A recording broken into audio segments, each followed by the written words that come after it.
All right, ladies and gentlemen. So let's start off where we left off. So right before the shutdown, we were just about to get into Unit 3/Unit 4. And the last thing we did together was the simulation with the Hosco Bucks, right? Where I gave each of you $200 to start, or excuse me, I gave you $40 to start. And you had to go out and buy resources and goods and services, right? And at the very end of that simulation, we added up all the income that came in, and we noted that the income was far larger than the amount that we started with, right?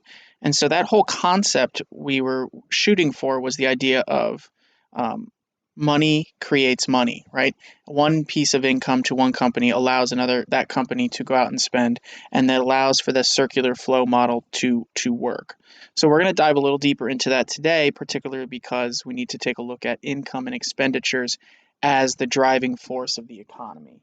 All right, so the questions that we're going to answer throughout today's quick lecture are: how do we know how much consumption will be? What determines the amount of consumption that is going to go on in the economy, right? And then as we move throughout, we're going to focus then on what's going to happen, what components are necessary for investment, government spending, and net exports to get us there, right? The second question, again, very timely with all that is going on right now, is there going to be enough demand to maintain full employment? And as we see right now, no. Why? Because nobody can demand restaurant services or mechanic services or movie theaters or clothes shopping because we're all mandated to stay at home, right? And so we're going to kind of try to understand what's happening in the economy right now by looking at these concepts from the class. So consumption is what we're going to focus on today. So consumption, as we understand it, is the expenditure by consumers on final goods and services: clothes, shoes, cars, hats, cats, food, movies, all that stuff, right? And so we typically, and this is a very straightforward concept to understand, is that the more your income goes up, the more your consumption will rise, right? If you make $20 a week, you're going to consume very little. But if you make $200 a week, you're going to consume more. And if you make $200,000 a week, you're going to consume a lot, right? So a key vocab word we want to know is disposable income. And so disposable income is the money that you have after the government has taken its pound of flesh, right? And so you're going to see a lot of times disposable income abbreviated as DI or as YD, right? So that's important there. Now, your disposable income is broken up into two components: the money you spend or the money you consume, and the money you save, right? And so if you think back to the Hosco Buck simulation, we did have that, right? I said to you, you have $40 and you have to spend, I believe I said you have to spend, and you could only spend 80% of it, right? Because for every dollar you receive, most people do not spend it all. All right, most people will save a portion of it for a rainy day, and most people will then spend the majority of it. Right. So one thing I want you to take away from this component here is that a dollar is always equal to what you can consume and to what you save.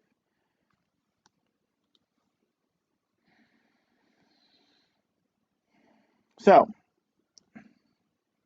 that concept of consumption relative to savings is another concept that we hit on during the Hosco Buck simulation called the marginal propensity to consume. All right. And the marginal propensity to consume is essentially what percentage of every additional dollar you receive will be consumed. So, if I said you had an MPC of 0.8, what that means is for every additional dollar you receive in income, maybe you get a dollar raise or your parents give you a dollar extra in allowance, you're going to go out and consume 80% of that, right? So when I gave you the $40 in Hosco Bucks, I said you had to consume 80% of that. That meant that your little society had an MPC of 0.8. Now, the MPS is the marginal propensity to save. So it's what percentage of every dollar you receive will be saved. Apologies for my handwriting, but it's been a while since I've had to use this, right? So notice if I said to you you had an MPC of 0.8, then we should know that your MPS is 0.2, because you can either spend $1 or you can save $1. So if you're consuming 80% of $1, the remainder, the 0.2, is what you're saving. Now this will become very important as we move further into this unit. We start talking about the multiplier effect, meaning, and we'll talk about it a little bit in this lesson here, but when I dropped $40 into each of your economies in the Hosco-Buck simulation, that multiplied out to over $500 worth of actual income. So this number will become very important when we start talking about how money creates money. Now, in this concept, there's something we want to talk about, the paradox of thrift, right? So there are times when economies want higher MPCs and economies want higher MPSs, right? So in times of economic contraction, one like right now, you want an economy to have higher MPCs, meaning for every additional dollar the government cuts in stimulus checks, right? So the government is giving us $1,200, right? If you make less than $75,000 a year, right? So the government is giving you that money to do what with? Not to shove into your mattress and hide, but to save it, or excuse me, to consume it, to buy things, maybe to pay your rent or to pay your car payment, to buy food, all sorts of different things to keep the economy at least somewhat moving. So if you have an economy that has an MPC of 0.9, that means 0.9 of this will, 0.9 of this will be consumed. So most of the money that the government is giving you will change hands and will go back into the economy somewhere else. And that's what the government is attempting to do right now with the stimulus plans. Right, and you read about, well, most of you, some of you did, the Bush stimulus check during the Great Recession. It's the same concept. Right now, the Bush stimulus check wasn't as effective because people saved rather than spent. Right, so this is called the paradox of thrift. When times of crisis, people don't feel like going and buying a new car or a new home. They're saving that, worried that they're going to be the next person to be added to the 30% unemployment rate. And so when they receive that $1,200, maybe they just save it. And so that money is saved, so it is not immediately spent. And that kind of goes against what the government wants you to do with that money.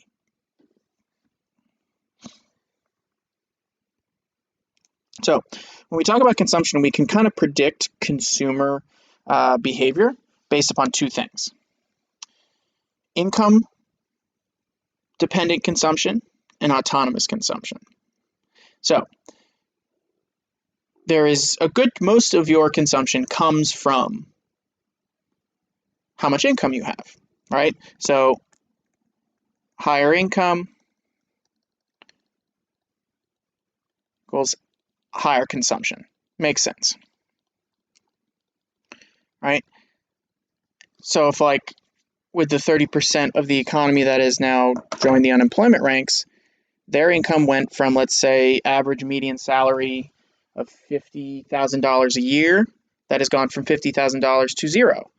And so now they don't have any income, so they're not going to be consuming.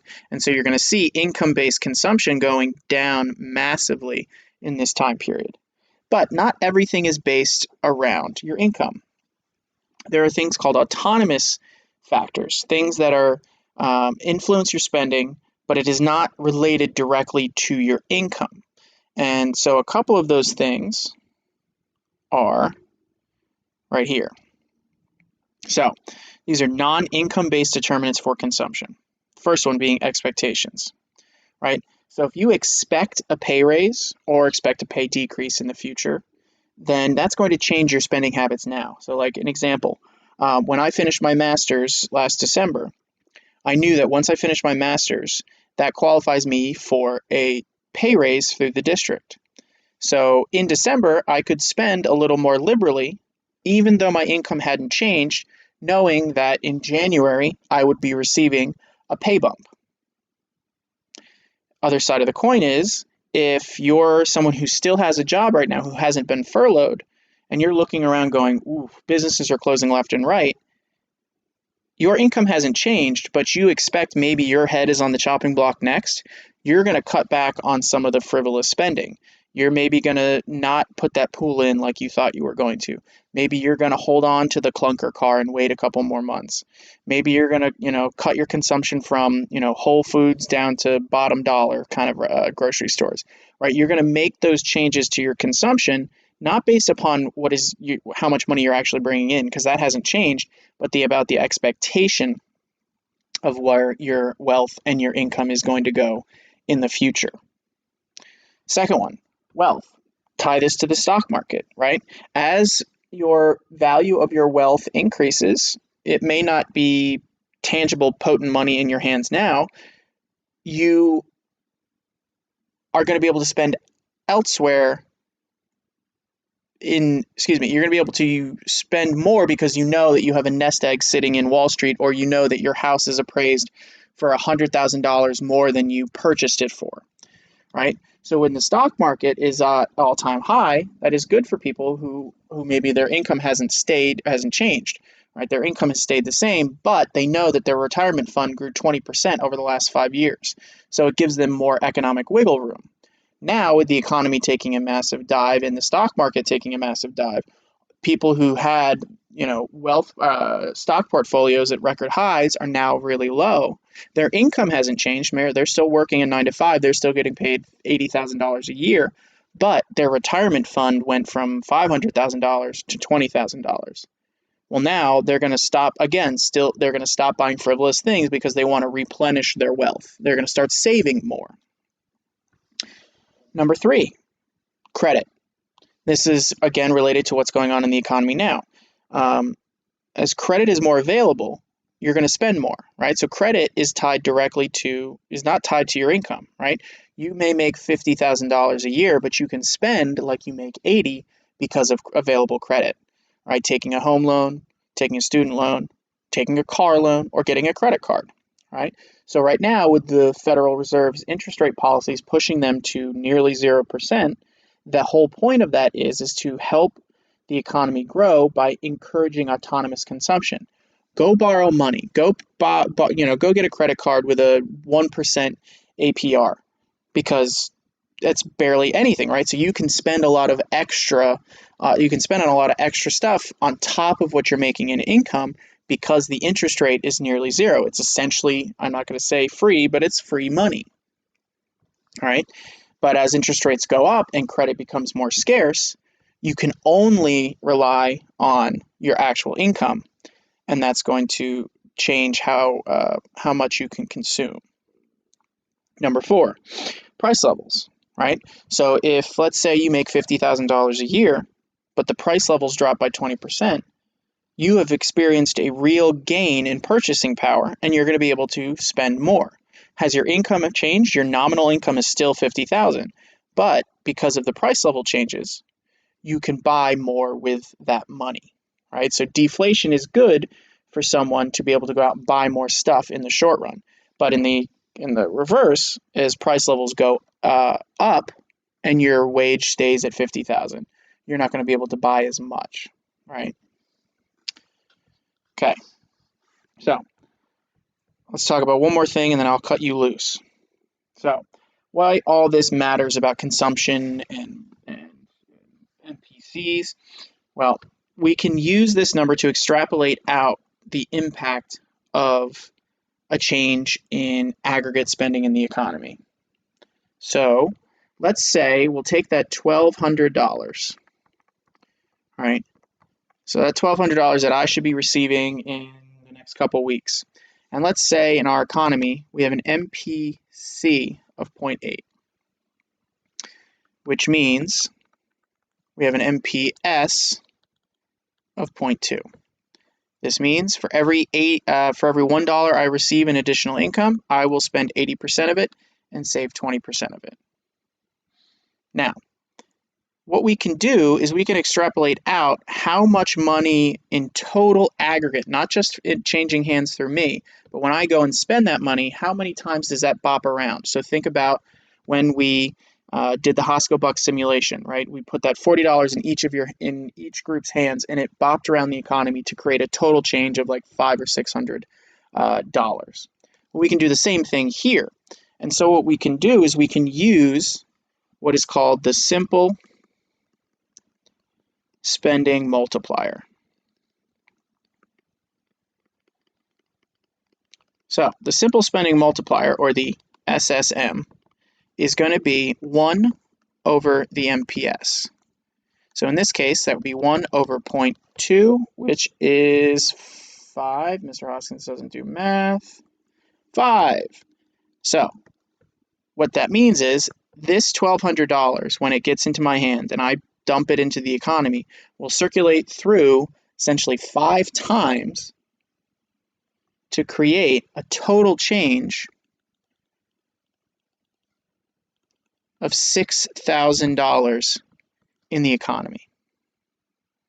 So this is kind of the underlying theory behind things like the $1,200 stimulus check, right? If everyone who makes $75,000 or less receives $1,200, and let's say that's, let's say 1 million people, that's going to create a massive amount of spending. Now, there's some problems with this, obviously, because people are still locked down at home, and people can't spend if they can't go out and if the stores are closed, right? Like, I haven't been to Salad Works in a month, and I'm starting to get twitchy, right? But that's the theory underlying this, right? And so as we move through this course, this kind of concept here is going to be super important, right? Because as we'll see in the next video, we're going to start talking about our aggregate model of the economy, right? And we can say that, let's say this is full employment at YF. This is where we are at Y1. And this red gap here, that's our recession. And let's say that that recession is equal to